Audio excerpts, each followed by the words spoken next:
usa ka katawhan.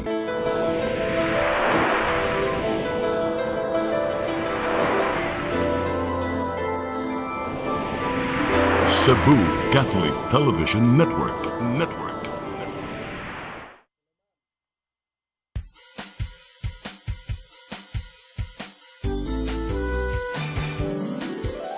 Hello Cebu, maayong buntag. Yaksunta ang kahayag nga nagsulid sa matuod, kadagan sa panghitabo. Hello Cebu, maayong buntag Pinoy.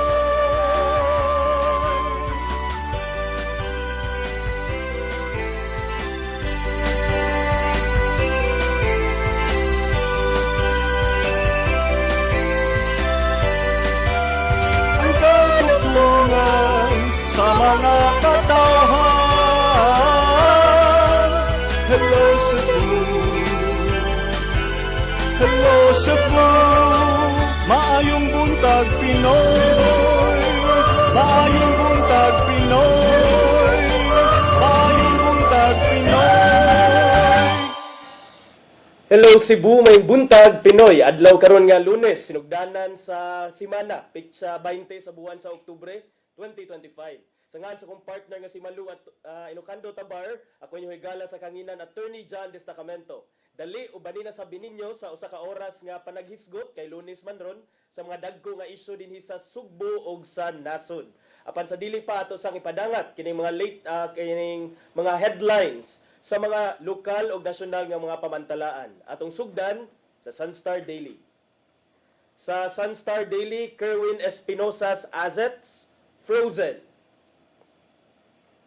Sa Super Balita, mga asset ni Kerwin gikumpiska. Sa The Freeman, City Councilor pushed no contracts for XX kin. Sa Banat News, tricycle versus van, 7 angol. Sa Philippine Daily Inquirer, biz groups say corruption crisis a security threat. Sa The Philippine Star, Senate won't allow unprogrammed funds. Sa Manila Bulletin, NDRRMC says 5 reported deaths due to Ramil. Ug sa Tempo, 22,000 flee Ramil. Mao kadto mga dagko nga balita nga migawas sa mga nagkadaiyang pamantalaan lukop nasod. Sa atong pagbalik, atong paningkamutan nga mapadangat kaninyo, ang labing uwahing pagbanabana sa kahimtang sa panahon, atong itry og kontak ang pag-asa, unya mga pag-isgot-hisgot sab. So please stand by. Hello Cebu, hello Cebu, maayong buntag Pinoy, maayong buntag Pinoy, maayong buntag Pinoy. Discover the beauty of the Philippines.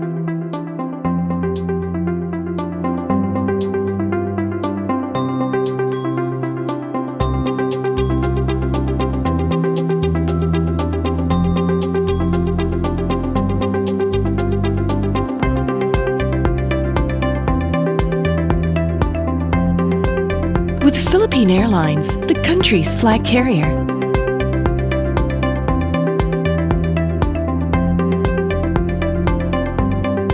The airline that lets you feel the warmth of the nation.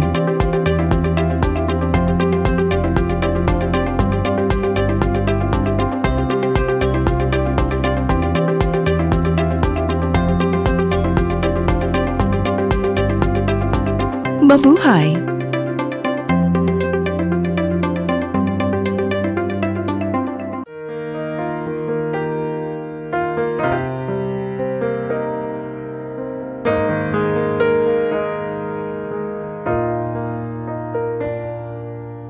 Heal me, O Lord, and I will be healed.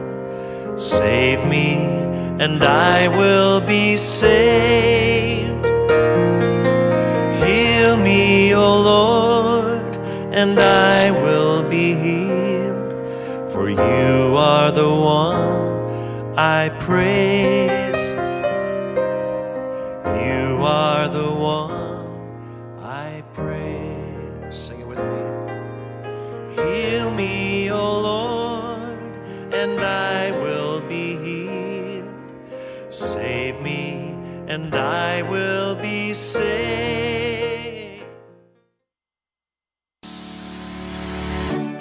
Looking for the best internet deals in Negros Oriental? Phil Products Negros is here to bring you fast, reliable, and affordable internet with plans made just for you. For as low as 899 pesos per month, enjoy speeds of 50 Mbps, perfect for streaming, working, or studying from home. Need more speed? No problem. Get 100 Mbps for just 1,199 pesos. 150 Mbps for only 1,499 pesos, or our fastest plan, 400 Mbps for just 2,399 pesos per month. Plus, you can add over 100 cable TV channels to your internet plan for just an additional 100 pesos per month. That's entertainment and lightning fast internet all in one. Enjoy no installation fees and start today with a 1,000 peso customer deposit. Call us now or visit our website to sign up with the Phil Products Negros. You get internet that's affordable, reliable, and local. Phil Products Negros, bringing you closer, faster. Call us at 0917-631-5240 or visit our website www.philproductsnegros.net or our Facebook page, Phil Products Dumaguete. Subscribe now.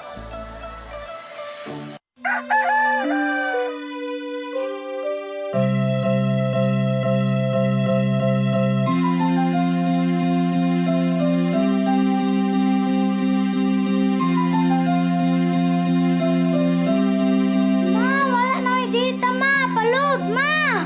Sorry ma'am, na-late ko. Nangita pa mong ko para internet sa kong anak, ma'am. Ay, wala na yung problema. Pag sinisibo. Sinisibo, sinisibo. For your internet connection, And for the signal of your cable TV. so fast and straight, that transmission to your home. Sinisibo. Sinisibo, sinisibo. Offers you to have fiber optics. For your viewing experience, perfect and clear, so fine. So great and affordable for you to enjoy. Sinisibo. Cine Cebu Television Network Incorporated offers fiber to the home broadband internet bundled with fiber to the home cable TV connection. Cine Cebu Television Network Incorporated with its operation in Metro Cebu and the whole province of Cebu soon. And affordable for you to enjoy. Sinisibo. Hello Cebu,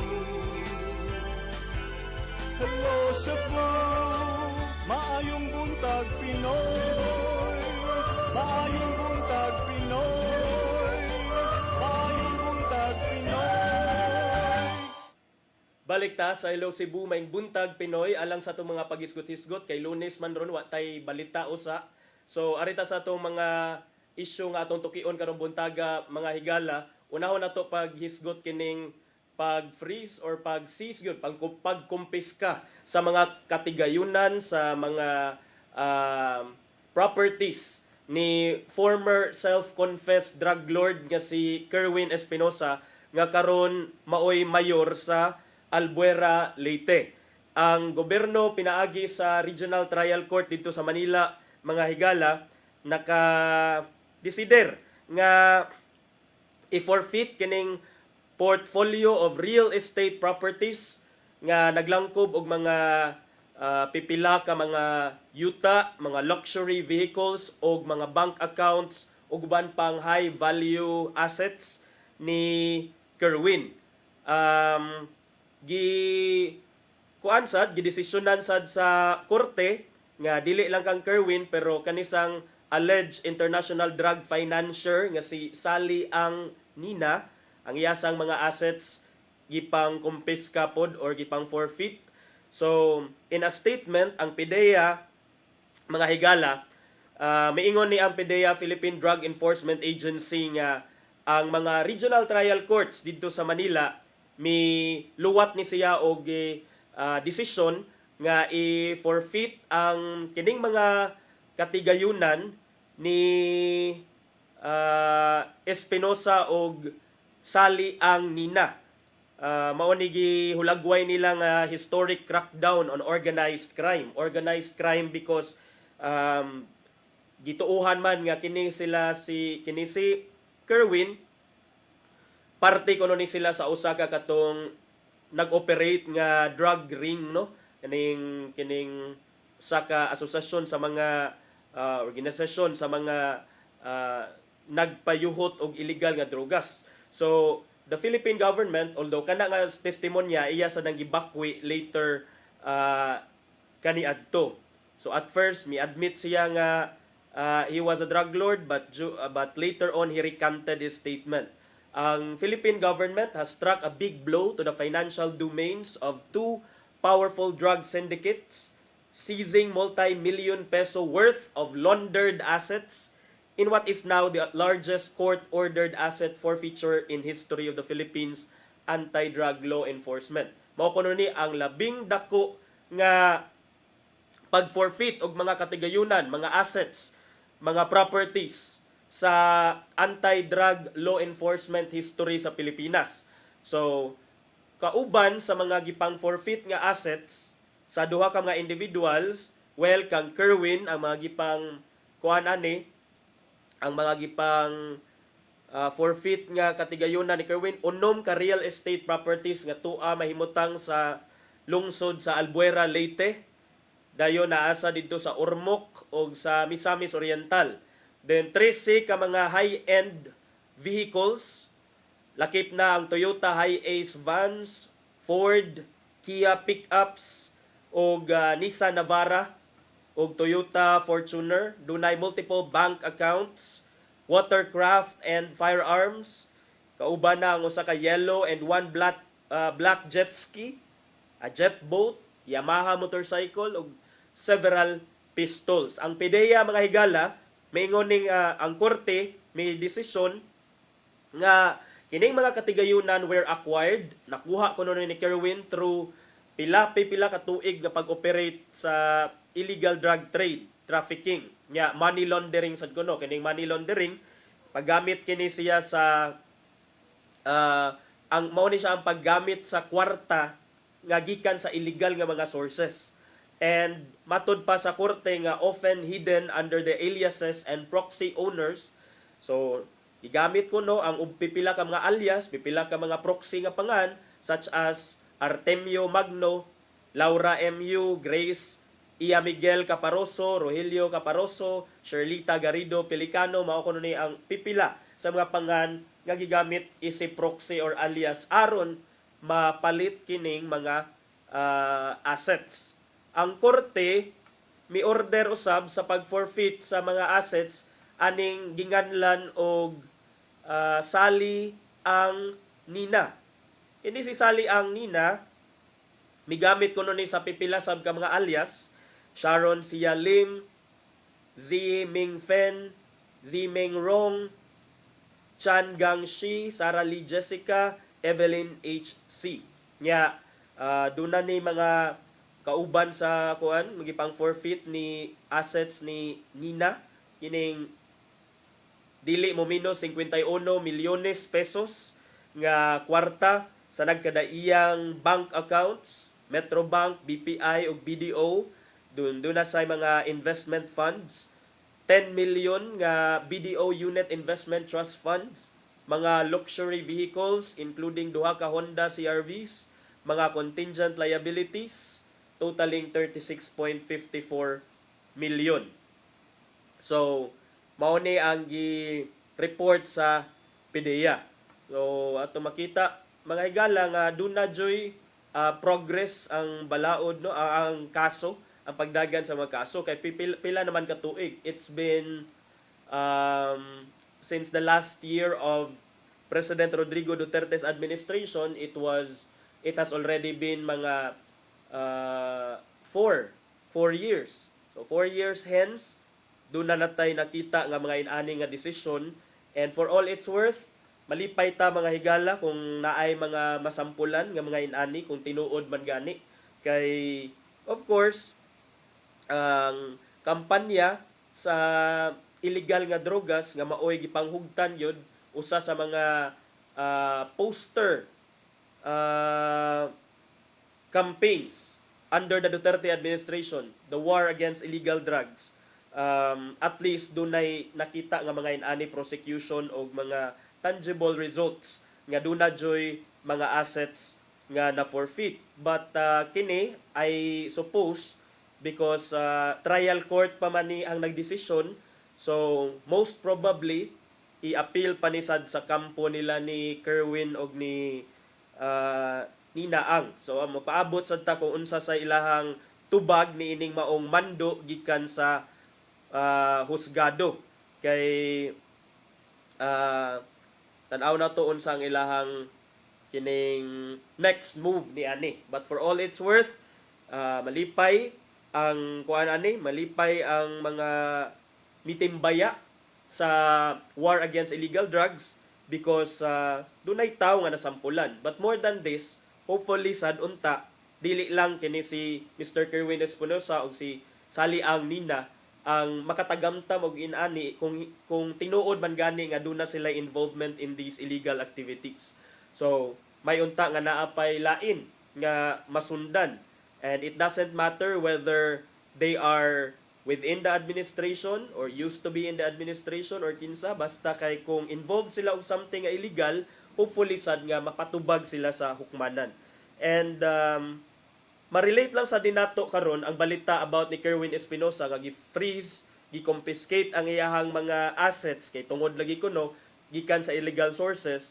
So, can we also do this alang sa kadtong mga kawatan sa budget, alang sa mga flood control projects ug uban pang mga proyekto sa gobyerno nga gipangkurakot aning mga kawatan nga mga kontraktor, mga politiko ug uban pang mga public officers ug uban pang mga private individuals nga maybe nag-conspire, nag-collude sa pagpangawkaw sa budget alang unta sa paghimo og mga agianan, paghimo og mga karsada, paghimo og mga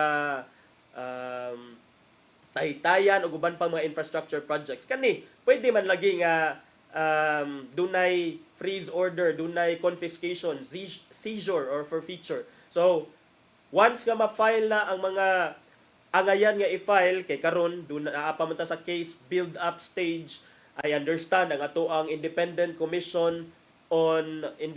Committee on Infrastructure nga mao'y gitahasan nga supposedly mahimong independent body alang sa pag-imbestigar aning mga flood control projects. Ato sang sukit-sukiton kung duna basad sila'y unyay masampulan sa ilahang pag-imbestigar. Kay last ra ba nato nga nahibaw-an, wa pa kuno sila'y ma-pinpoint nga politiko because ang ilahang mga investigation is from bottom to top, dili from top to bottom. So, unsa man ang from bottom to top, ari sila magsugod sa mga gagmayng tao before pa sila moadto sa mga dagkong tao.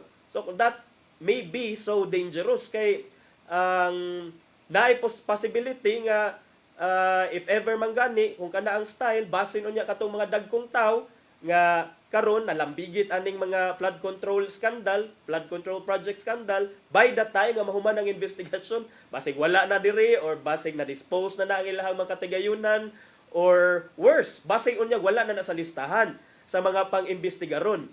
So, kung inana man gani nga bottom to top, agoy, nanimaho na sab nga basig kato na sa mga yamukmok, kato na sa mga gagmay, kato na sang nagkagidlay, dili katong mga dagko nga personality basig maoy madiin ining flood control projects kay from bottom to top man kuno.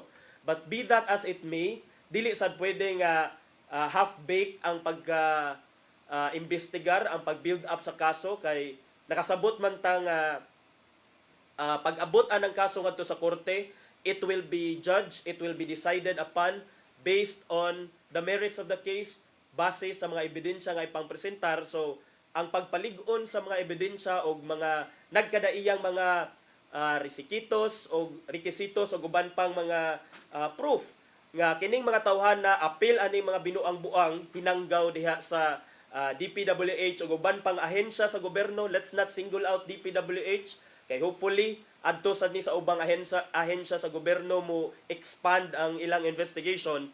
Kay let's face it, dili raman sa DPWH o dili raman sa Bulacan, daghan man nga mga probinsya, daghan man nga mga ahensya sa gobyerno ang saddled, infested with corruption issues. So hopefully sad mahinay-hinayan ni og iban kining mga badlungon sa gobyerno, mahinay-hinayan og iban kining mga kawatan sa pondo sa gobyerno. Unya katong front page kaganina sa unsa man to nga front page ang gipakita katong niingon nga Senate will not let's say akong i-review mga higala katong front page sa Philippine Star. Niingon din Philippine Star nga Senate won't allow unprogrammed funds. Nindot ni siya nga pamaagi, nindot ni siya nga statement gikan sa Senado mga higala nga dili kuno sila mo allow, dili sila mo tugot nga kining mga unprogrammed funds. Unsa man ning mga unprogrammed funds? Usahay man gud ang mga ahensya sa gobyerno, duna ni sila mga extra nga pundo. Nya kining mga extra nga pundo, wala pa ni sila budget o wala intended nga project para ana. So usahay ang buhaton man gud sa mga senador, ang buhaton sa mga congressman nga nagpanday aning sunod nga General Appropriations Act, unsa man ning General Appropriations Act or GAA, mao kini ang balaod nga magtugot kung unsaon nato paggasto ang atong pundo for the year. Nya dili man ta makapagawas og pundo gikan sa National Treasury kung dili ipaagi sa General Appropriations Act, kung dili ipaagi sa balaod. Pero unsaon taman nga sila'y magpanday sa balaod, ang uban do na may mga invalid insertions, illegal insertions. Do na pay mga pundo unprogrammed funds kaning mga gipang-ingon nga unprogrammed funds nga supposedly for example aning unprogrammed funds ang PhilHealth, di ba? Do na toy mga 90 billion kuno nga mga wala pay budget, nga wala pay dunay 90 billion nga murag extra funds sa PhilHealth. Nigawas ni sa mga balita earlier this year. Gusto sa mga senador, gusto sa mga congressman nga ilahang ibalhin ngadto sa para pag ingon to ang dili di ay ingon si Department of Finance secretary nga si Ralph Recto o ato aning gamiton ang 90 billion sa PhilHealth para paghimo og mga roads, para paghimo og mga taytayan, para sa infrastructure project kuno, mintras tanto nga wala pa gato gigamit ang 90 billion nga extra fund sa PhilHealth. That is an example of an unprogrammed fund. Nya mao di ay siguro mga higala nga gusto kay sila, atat kay sila nga mo spend ani mga unprogrammed funds para sa mga karsada kuno, para sa mga taytayan, para sa mga infrastructure project, kay karon natribukar naman ang ilahang mga modus nga ilaha raman di ay pangawkawon. Nya sad to say nga kanang 90 billion nga gikan sa PhilHealth para manunta na nga budget sa kining kuan, para manunta na sa budget sa ato ang health, sa kalusugan, sa ato ang panginahanglanon sa lawas sa mga ordinaryo nga Pilipino katong nagbayad ana nga insurance premium every month, every payday. So instead siguro nga ato nang i-program ngadto sa mga lain nga project, i-divert na to ngadto sa laing project just because kuno wala nagigamit, why not paubsa nato ang insurance premium sa PhilHealth or ato ang gamiton para maybe i-improve ang mga health packages aning PhilHealth kay for the longest time ang ato ba madunggan sa aning PhilHealth naunsa naman nga mas dako pa mga coverage ang mga ang private insurance company sa mga trabahante kaysa aning PhilHealth o naa man kay extra fund o ato nang gamiton para sa benepisyo sa mga PhilHealth members kay para matagamtaman gyud nila ang benepisyo sa ilahang mga contributions. Dili kay atoan ang i-program hinoon ngadto sa i-reprogram ngadto sa mga paghimo kunog taytayan. So adto ra na nya may laging mahimo gyud ang taytayan. O tan-awa ng mga taytayan inyong gipanghimo diha, tan-awa ang mga karsada inyong gipanghimo diha, tan-awa ang mga paril, ang mga gipang-riprap ninyo gipanghimo diha. Maunay inyohang ipakita sa amoa nya dayon hikawan mi ninyo sa mga PhilHealth contributions, and that is just one reprogram fund or proposal to reprogram a fund. Pipila pa man ka mga pundo ang gusto ipang reprogram sa gobyerno. So, nang hinaot ta nga kining statement sa Senado nga dili sila mo allow aning unprogrammed funds matinuod ni kung unsa ra toy budget nga gi-allocate ana o focus on that budget. I-focus lang ana nga proyekto. Dili kay magsigig panguha ato. Kana sang mga ahensya sa gobyerno nga gitagaan og budget, hopefully sad nga magamit ma-exhaust na ninyo ang inyong mga nagkadaiyang budget alang sa panginahanglanon sa inyong mga konstituente. Alang sa if your PhilHealth para sa inyong mga members, if your SSS para sa inyong mga members, if you are whatever agency you are, ihimo nag mga project nya sa paghimo og project. Okay, iwas lang sa taan ng corruption kay murag allergic na ang mga Pilipino, ang katawhang Pilipino sa corruption. Sa among pagbalik, mga dugang pagisgot-isgot, so please stand by. Hello Cebu, hello Cebu, maayong buntag Pinoy, maayong buntag Pinoy, maayong buntag Pinoy. Discover the beauty of the Philippines.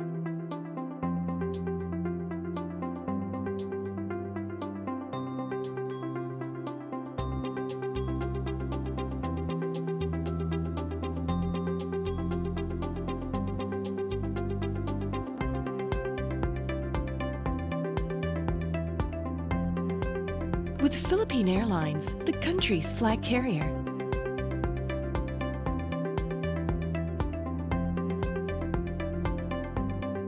The airline that lets you feel the warmth of the nation.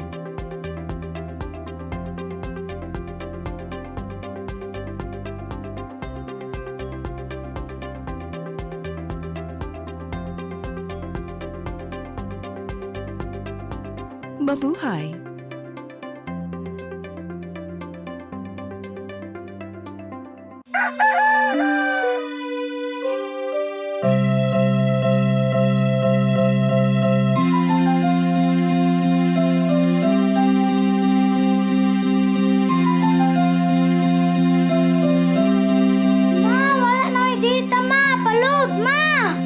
Sorry ma'am, na late ko. Nangita pa mong gusto para internet sa kong anak ma'am. Ay, wala na yung problema. Pag sinisibo. Sinisibo, sinisibo, For your internet connection, and for the signal of your cable TV. so fast and straight, that transmission to your home. Sinisibo. Sinisibo, sinisibo, Offers you to have fiber optics. for your viewing experience, perfect and clear so far. So great and affordable for you to enjoy. Sinisibo. Cine Cebu Television Network Incorporated offers fiber to the home broadband internet bundled with fiber to the home cable TV connection. Cine Cebu Television Network Incorporated with its operation in Metro Cebu and the whole province of Cebu soon. And affordable for you to enjoy. Sinisibo.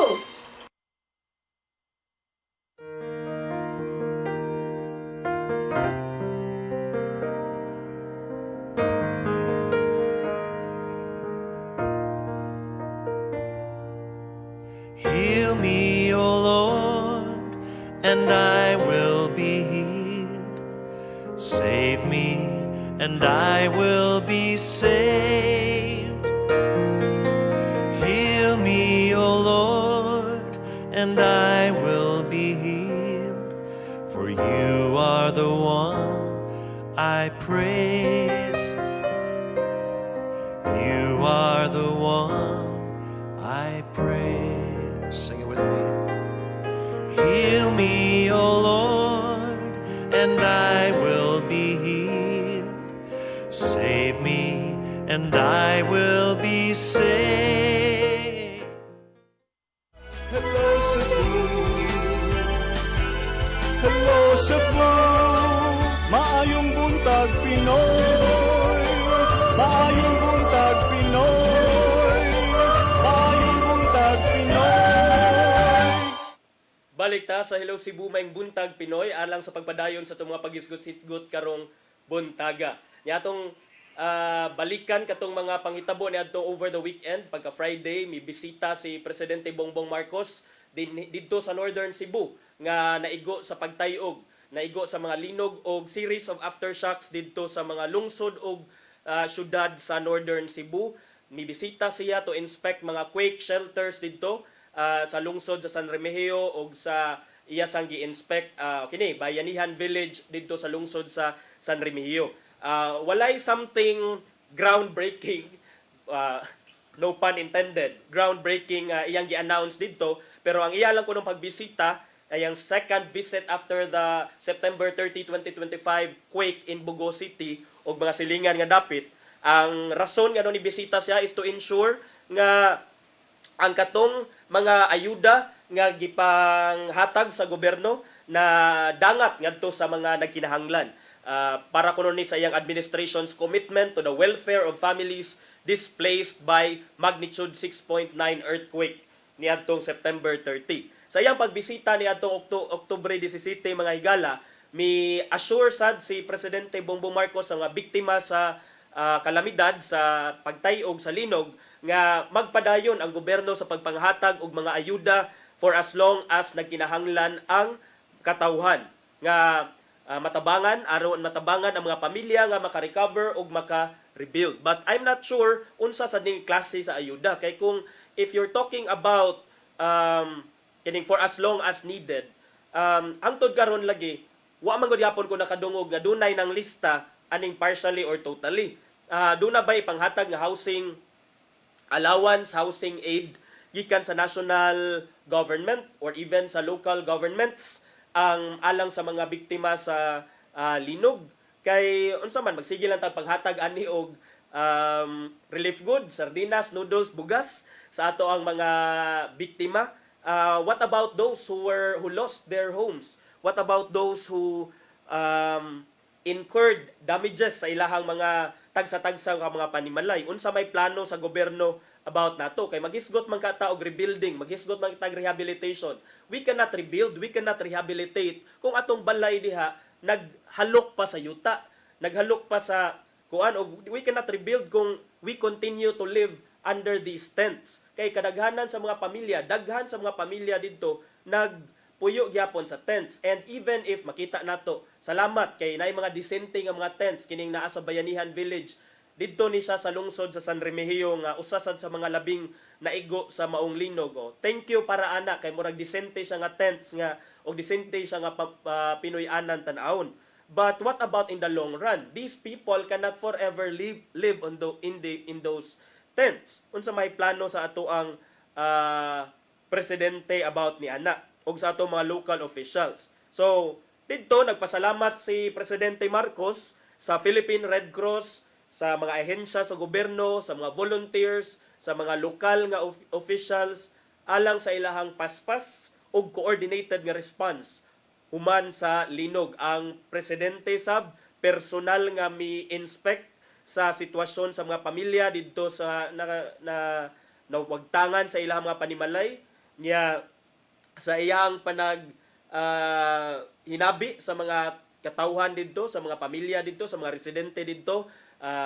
He expressed his relief that all displaced residents, katong mga na-displaced nga mga residente, karon doon na sila shelters, either in temporary tents or in newly built modular housing. Naada ay modular housing, so dili lang sila tent. So this is a good way, this is a good start kung dunay mga modular housing gipang-provide sa mga residente dito. Si Marcos mibalik sa Sugbo alang sa pag-assess, pagsiguro nga maayo ang kondisyon sa mga pamilya, sa mga komunidad human sa linog. Matod niya nga, I'm happy to report na lahat ng nasiraan ng bahay ay mayroon ng tinitirhan kahit na tent lang muna. Dito sa Bugo City mga higala, matod aning report sa atong gitan-aw sa Freeman nga usa sa mga pinakalabing na igo sa linog kay didto man ang epicenter jud.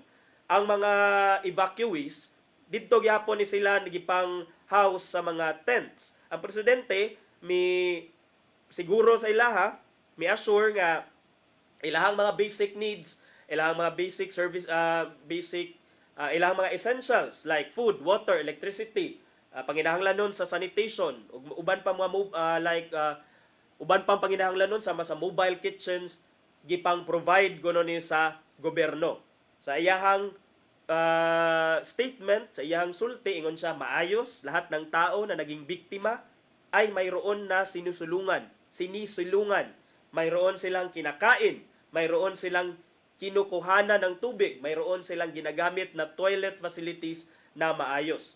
He also visited the damaged Cebu Provincial Hospital dito sa barangay Taytayan, Dakbayan sa Bugo, diin ang mga repairs sa maong hospital kasamtangan kini nga gipahigayon ang mga repairs nya under sa siya sa supervision sa Department of Public Works and Highways. So mo na siya magpasalamat ta kay ang gobyerno sad nitan-aw sa ato both local and national governments gibuhat sa nila ang ilahang taman sa ilahang makaya nga pagtabang alang aning mga na igo sa linog unya dayon sa pasalamat sa mga local government officials sab nga local government sa ilahang response. It may not be perfect, daghag maistorya ang uban, pero I don't think that it's the right time to talk about those things, and worse to use the occasion to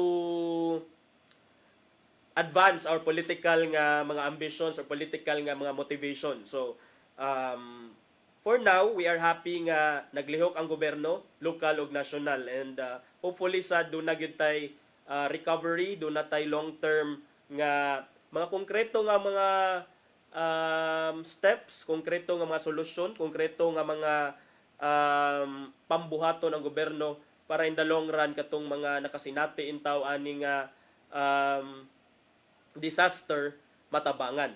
Nya isgot na magitag disaster, luoy sab kaayto katong bag-o lang natapos, niingon man ang Pag-asa ganina ako nabasa early this morning padung na mo exit sa Philippine Area of Responsibility si Bagyong Ramil, pero it didn't leave the country without causing destruction and without leaving a number of deaths. Dito sa, I believe, dito to sa probinsya sa Quezon, dunay usa ka pamilyahan in town nga natumbahan og punuan sa buri or buli kanabang kanang punuan sa buli kanang murag dako nga mura siya tan-awon og lubi pero mura sa lubi-lubi pero dako nya didto in town nahagbong sa ilahang barong-barong, didto nahagbong sa ilahang gipuy-an nga payag.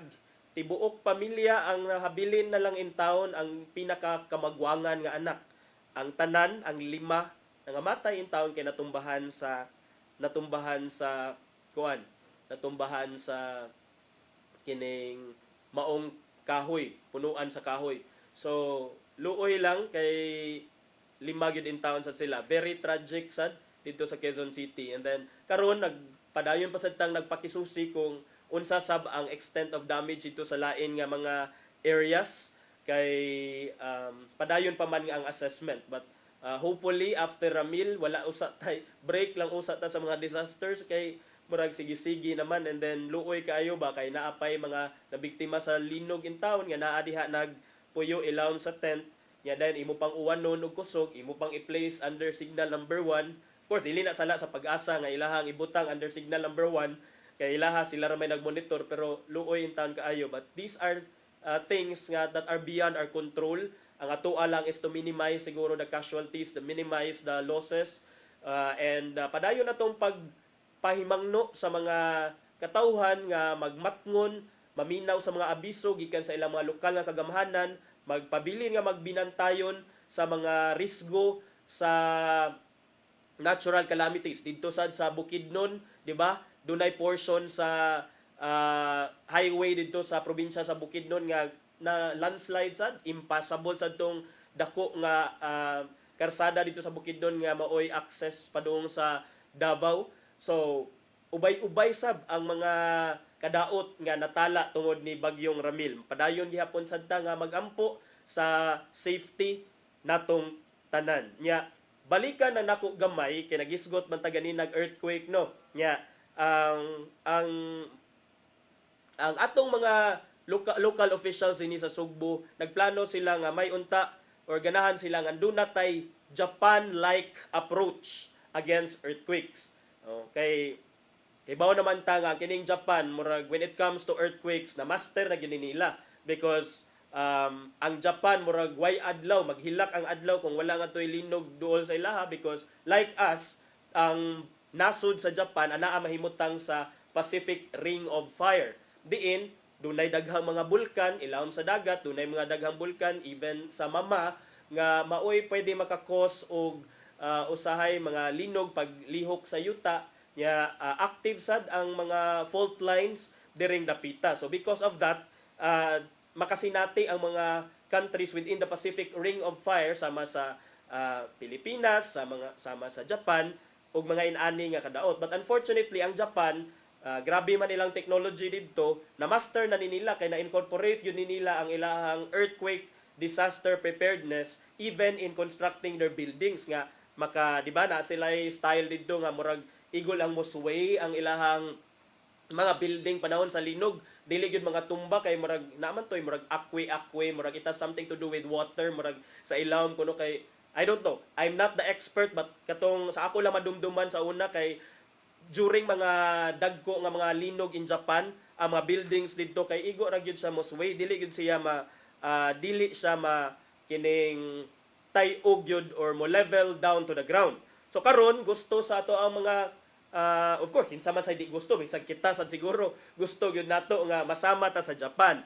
And it's easy to say nga gusto ta mahimong Japan same atong technology or same mga tuang disaster capabilities with Japan. Pero getting there, tan-aw ra guni ato ang pag-implement sa building code nga ang tulo ka andana mangani usahay maupat nya dili magani makit-an sa ato ang mga otoridad nga ang gi-approve ra nga plano kay pila ra ni 2 stories na duha ka andana tulo ka andana pero pag tukod nahimo namang 5, 6, 7 ka andana.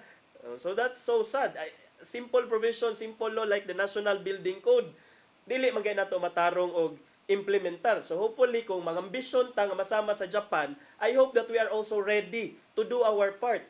Ang gobyerno is ready to inspect, ready to implement the law, and then the people whether in the katong mga establishments, businesses or the private individuals themselves dapat ready sad sila mo embrace ani. Kay, of course, this entails more costs on their part.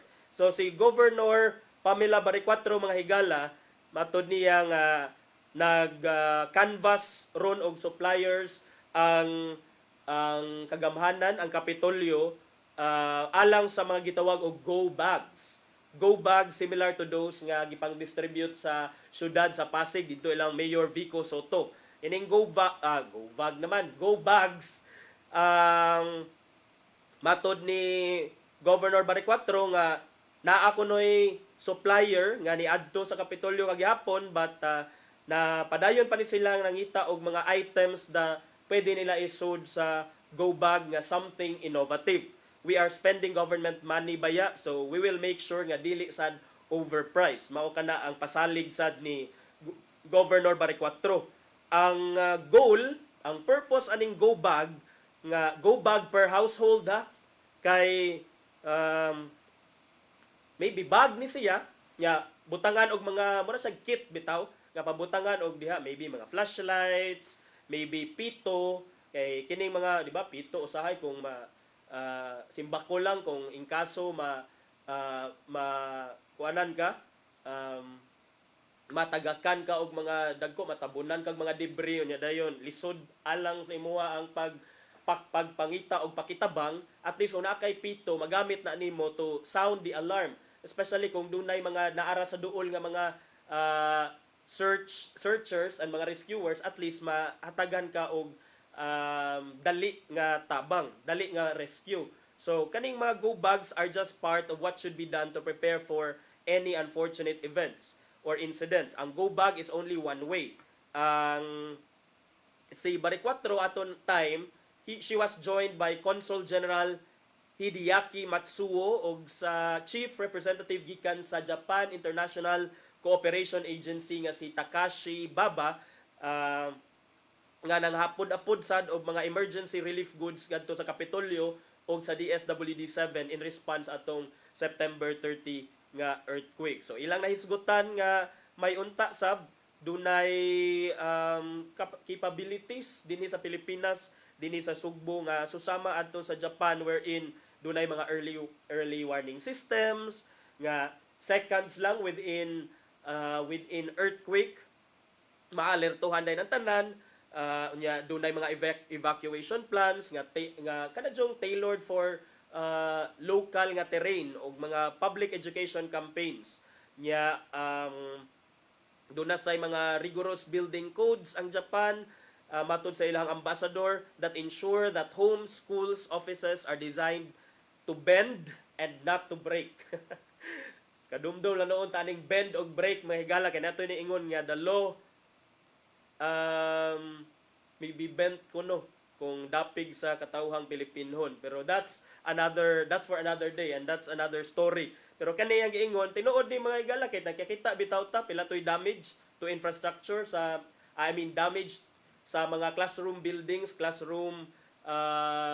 mga classrooms dinhi sa dito sa Northern Cebu, bilyon ang kadaot. Nakita nato nang liki, nakita nato nga ang uban nga kuan yun nga dugmok nga kayag because sa pagtayog. So this speaks volumes of the quality of the building. So if i-impose ko nato ang rigorous nga building codes, mga balaod kabahin sa pag tukod aning mga public infrastructures, hopefully nga at least dili inana ka widespread ang devastation, dili inana ka dako ang kadaot unya nga mahiaguman sa ato ang mga eskwelahan. So na pupos naman ang ato ang oras din sa programa ato sang lion kung unsay giandam ni Tatay Dodong Limchua nga pulong og kinabuhi.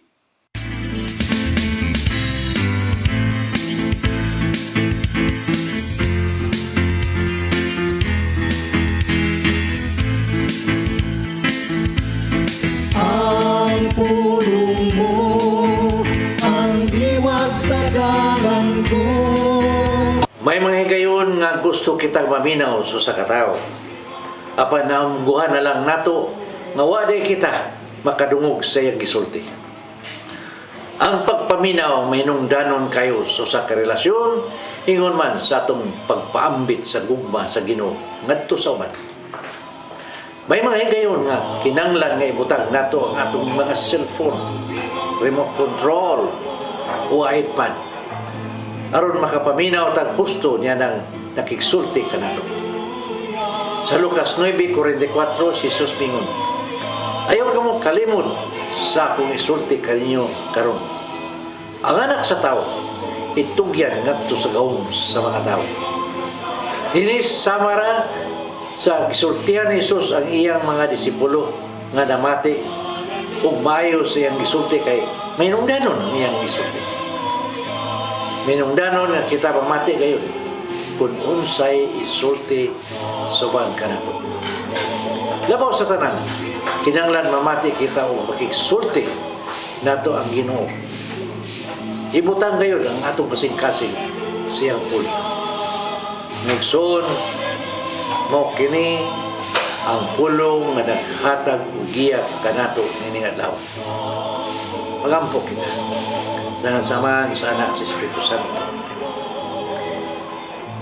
Lang itong amahan among Ginoo.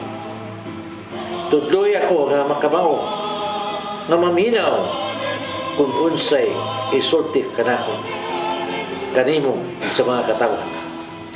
Nga tao nga gigamit nimo aron makapaghigmata kanamo. Kining tanan lang itong amahan among gipangayo. Binagi si mong bugtong anak ka si Kristo. Amen. Samahan sa anak ng Espiritu Santo. Ang pulong mo, ang diwag sa dalan ko. Pulong og kinabuhi ni Tatay Dodong Limchua mao'y hingpit nga nagtapos sa tong tulumanon karong buntaga. Sa dili pa taman namilit ato sa pasalamatan ang Philippine Airlines. Silang Nanay Diana Limchua ug Tatay Dodong Limchua. Nya ato sang pasalamat sa ato ang news manager Cap Dennis Tabar, ingon man atong makaubanan sa atong technical team, silang Sir Robert, Miss Inday, Sir Matmat, Miss Mabel, ug Miss Joanne. Nya atong mga video editor, silang Sir Michael, Sir Rodel, Sir Raymond, ug dinhi sa studio, Sir Ferdy, salamat. Dagang salamat sad sa inyong pagpakig-uban kanako karong buntaga. Sa ngan sa akong partner nga si Malu Inocando Tabar, ako inyong higala sa kanginan Attorney John Destacamento. Magkita-kita na sabta ninyo ugma dinhi sa inyong paboritong programa matag buntag, ang Hello Cebu, Mayong Buntag Pinoy. Hello Cebu, mayong buntag, yaksunta ang kahayag nga nagsugi. Usa ka pagtuo, usa ka tingog,